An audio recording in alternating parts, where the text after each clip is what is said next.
ভাই নতুন বাইক কিনবেন ভাবছেন? ভিডিওটা না দেখলে হয়তো হাজার হাজার টাকা বাঁচানোর সুযোগ মিস করবেন। মাত্র 4000 কিলোমিটার চলা 2025 মডেলের বাইক, কিন্তু দাম নতুনের থেকে অনেক কম। বিশ্বাস করবেন?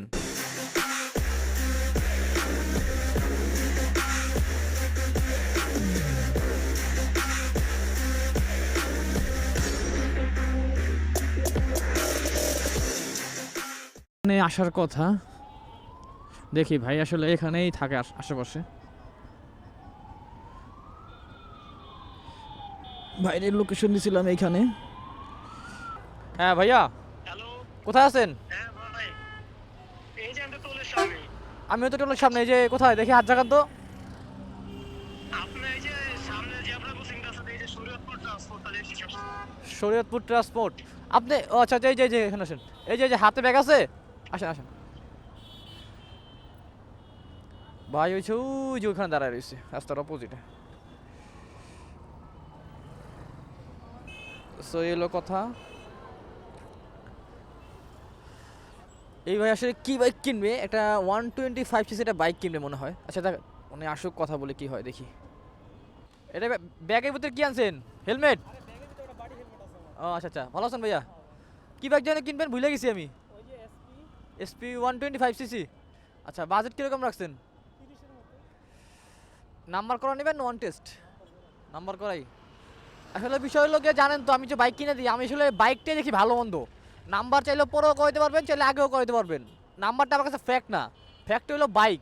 আসলে মূলত যে বাইকটা ভালো হবে সেটাই। এখন সেকেন্ড হ্যান্ড মার্কেটে অনেক সময় মনে করেন নাম্বার করা ভালো বাইক পাওয়া যায় না, আবার দেখা গেলো অন টেস্ট ভালো বাইক পাওয়া যায়।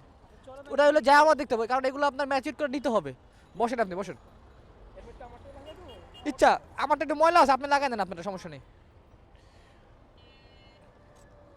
কারণ সেকেন্ড হ্যান্ড বাইক অনেক সময় লাখের উপর মিলে যায় ভালো মন্দ। এই হলো কথা, এটাই আর কি। তো এই ভাইয়ের সাথে আমার কথা হয়েছিল পরে আরও সপ্তাহখানেক আগে থেকে। তো উনি টাকা ম্যানেজ করে নাই। সো বলছে টাকা ম্যানেজ করে আমি জানাবো। সো ওনার হয়তো টাকা এখন ম্যানেজ হয়েছে। কালকে আমাকে কনফার্ম জানায় রাখছে যে ভাই কালকে সময়টা দিবেন। আজকে আরও দুইটা বাইক কেনার কথা ছিল, বাট আজকে শুক্রবার হাফ বেলার পরে বেরিয়েছি, তো সময় মেনটেন করতে পারিনি। যেহেতু এই ভাই আমার সাথে এক সপ্তাহ আগেই কথা বলে রাখছিল, সো উনি আসলে আমার কাছে দাবিদার মনে হয়েছে সময়টার জন্য। তো ওনাকেই সময়টা দিলাম। উনি আসলে আজকে যে বাইকটা কিনবে এসপি শাইন 125 সিসি। সো উনি থাকে হলো আপনার ড্যামরার দিকে। আর ভাইয়ের বাজেট আছে 1,30,000 টাকার মধ্যে। কিন্তু ওনার চাহিদা হলো নাম্বার করা গাড়ি। কিন্তু ভাই আপনারা তো জানেন আমি সবসময় গাড়িটাই প্রেফার করি, নাম্বার করা হোক বা ওয়ান টেস্ট হোক, আমার দরকার গাড়িটা ভালো। পরক্ষণে আমি আপনার নাম্বার বা ওয়ান টেস্টের নাম্বার করা নিতে পারবো, কিন্তু যদি আমি গাড়িটা খারাপ নেই কিন্তু আমার মন মতো নিতে চাই, তাহলে তো হবে না। দেখতে হবে মার্কেটে আমার বাজারের মধ্যে কোন গাড়িটা সেরা পাওয়া যায়, সেই গাড়িটা আমাদের নিতে হবে। ঠিক আছে, যাই হোক, আল্লাহ ভরসা, চলেন যাই দেখি কী অবস্থা কী পাই। আর এরকম বাজারে অনেকেই আছেন আপনারা যা বাইক কিনতে চান। সো আমি ছোট বাইকের ভিডিও খুব কম দেওয়া হয় আপনাদের। তো আজকে আপনাদের সাথে স্পেশালি একটা মানে এই বাজেটে যারা কিনবেন বা এই বাইকটা যারা কিনবেন তাদের জন্য আজকে স্পেশাল একটা ভিডিও হতে যাচ্ছে। আমি এই ভিডিওটা যদি মনে করেন গাড়িটা আমি জানি না কেনা হবে কিনা, যদি কেনা হয় তারপর আমি ভিডিও আপলোড করব, আর যদি কেনা নাও হয় তখন আমি ভিডিওটা আপলোড করবো শুধু আপনাদের দেখানোর জন্য যে ছোট বাইকের দাম সম্পর্কে বা ছোট বাইকের ব্যাপারে কোনো ইনফরমেশন দেওয়া যায় কিনা আপনাদের কাছে। সব কিছু আজকে আমি ট্রাই করবো যেন আপনাদের একটা হেল্পফুল হয় বা আপনারা কোনো আইডিয়া পান আমার আজকের এই ভিডিওটা দেখে। আর যদি ভাই ব্রাদার আমার ভিডিওটা ভালো লেগে থাকে তাহলে অবশ্যই আমার ইউটিউব চ্যানেল সাবস্ক্রাইব করবেন এবং ফেসবুক পেজটা ফলো দিবেন। আর যদি সম্ভব হয় ভাই তাহলে আমার এই ফেসবুক থেকে আমার এই ভিডিওটা শেয়ার করে দিন। এই মনে করেন একটা গাড়ি পাইলাম, এই যে ভাইয়ের এসপিটা, এটা হলো এফআইটা, ঠিক আছে, একটা এফআই ছাড়া। সো ভাইয়ের পছন্দ এটা, যদি এটা না পায় তাহলে গাড়িই নেবে না, একদম নতুন নিয়ে নেবে গাড়ি। তো দেখি আল্লাহ ভরসা কী অবস্থা আছে।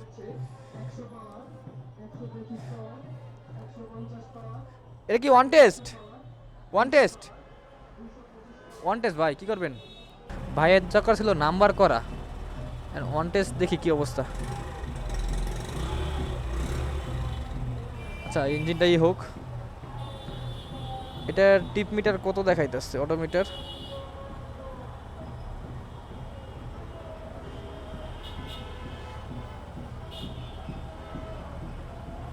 ও ভালোই তো ফিউচার আছে এটা।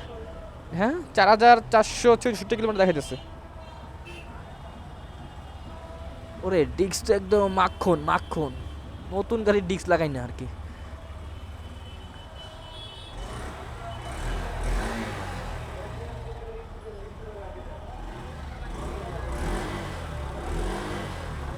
না সাউন্ড তো ভাই ভালো আছে।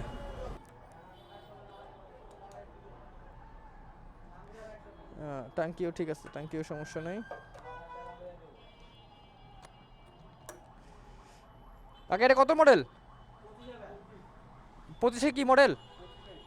আচ্ছা আচ্ছা, তো এটা চাওয়া প্রাইস কেমন?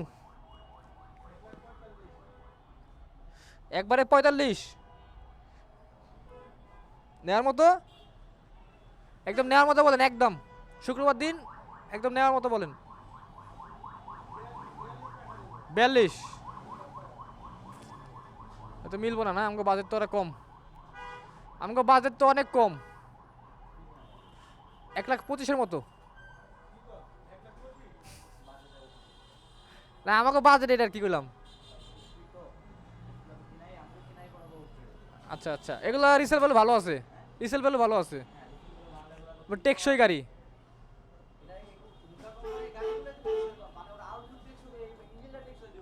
বুঝতে পারছি, না এটার ইঞ্জিন দেখে বোঝা যায় গাড়ি অনেক হার্ড। হ্যাঁ হ্যাঁ হ্যাঁ এফআইডি।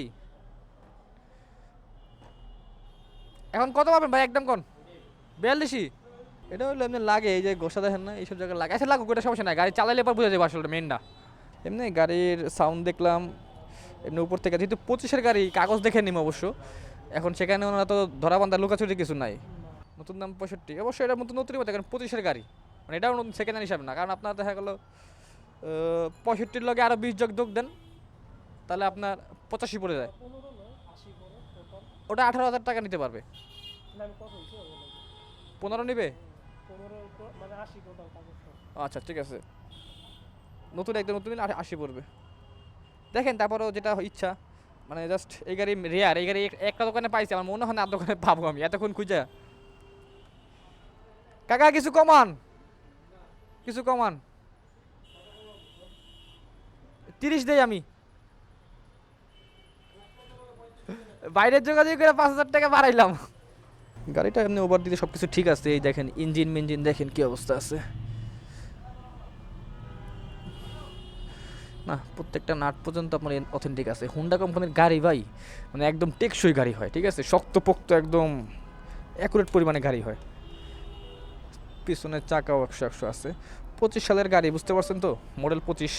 তো এই গাড়িটা কত কি হইতে পারে, যদি একটা আপনার স্কেচ দেখা যাইতেছে, বাট এটা অত ইস্যু না। এ দেখেন গাড়িটার লুক দেখেন আপনার একবার, যে ফ্রেশ, কতটা ফ্রেশ, চকচক কিন্তু করতেছে, তাই না? আবার গাড়িটা চলছে এবার রাখছে 4,000 কিলোমিটার, ধরেন আরও 4,000 ধরে রাখলাম, বেশি ধরে রাখি সবসময়। আর এটা হলো আপনার উপরে যে টায়ার, যদি আপনারা কেউ ডিস্ক দেখে গাড়ি কিনেন তাহলে দেখেন একদম নতুন নতুন গাড়ি। ভাই সারা মার্কেট ঘুরে শেষ পর্যন্ত একটা দোকানে এই বাইকটা পাওয়া গেছে। দামটা শুনলে প্রথমে একটু বেশি মনে হতে পারে, কিন্তু ভাই যখন কন্ডিশনের দিকে তাকাবেন তখন মনে হবে নতুন বাইকের থেকেও কোনো অংশে কম না। মাত্র 4,000+ কিলোমিটার চলেছে বাইকটা, 2025 সালের মডেল, 25ই কেনা। একবার ভাবেন তো এটা আর কত পুরনো হতে পারে। এক কথায় বলতে গেলে যারা নতুন বাইক কিনতে যাচ্ছেন তারাই চাইলে এই বাইকটা নিতে পারেন, কারণ নাম্বার করতে যে অতিরিক্ত টাকাটা লাগতো ওই টাকাটা এখানেই সেভ হয়ে যাচ্ছে। এমন কন্ডিশনের একটা বাইক। আমার যে সাবস্ক্রাইবার ভাই আসছেন, ওনার বাজেট যেটা ছিল সেই বাজেট দিয়ে উনি এই এফআই ইঞ্জিন নিতে পারছেন না। এই বাজেটে উনি এফআই ছাড়া বাইক পাবেন, যেমন ধরেন ডিসকভার 125cc, যে বাইকটা রিসেল ভ্যালুর দিক থেকে অনেক ভালো, দামও প্রায় এসপি শাইন বাইকের কাছাকাছি। এই বাজেটের ভিতরে ভালো কন্ডিশনের একটা টিভিএস রাইডার বাইক পাওয়া যেত। তাই দেখেন ভাই, সবসময় বাজেটের উপরে শুধু বাইকের দাম না, বাইকের কন্ডিশন আর প্রয়োজনটাই আসল। আমি সবসময় চেষ্টা করি আমার সর্বোচ্চ দিয়ে আপনাদের জন্য একটা ভালো বাইক কিনে দিতে। কখনো সফল হই, কখনো হয়তো সফল হই না, কিন্তু চেষ্টার কোনো কমতি রাখি না। যাই হোক ভাই, আজকের মতো এখানেই শেষ করতেছি। দেখা হবে পরবর্তী কোনো ভিডিওতে। সেই পর্যন্ত ভালো থাকবেন, সুস্থ থাকবেন, আমার জন্য দোয়া করবেন। আল্লাহ হাফেজ, আসসালামু আলাইকুম।